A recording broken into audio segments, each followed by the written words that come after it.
in that paper that David produced last year.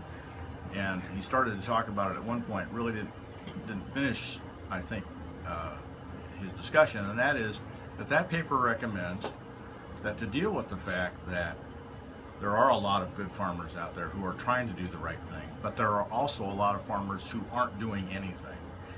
So that you keep a voluntary aspect to the nutrient reduction strategy by having farmers choose from a list of practices that would help to resolve this problem. And this won't affect farmers that are already doing these things. So if you choose 2 things from a list, many of the things in the list would probably come right off the Iowa Soybean Association's website, where they have several practices that are recommended. And meanwhile, the farmers that aren't doing anything now would have to do something, but they would have the option of choosing the things that are best for their operations.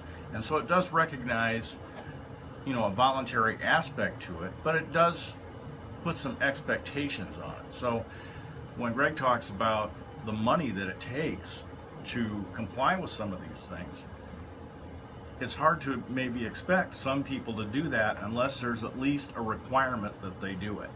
You have, again, it's great that you have some farmers, a lot of farmers who are trying to do that and who are spending the money, but for those who aren't willing to do it, there is a public policy imperative that we do require them to do something.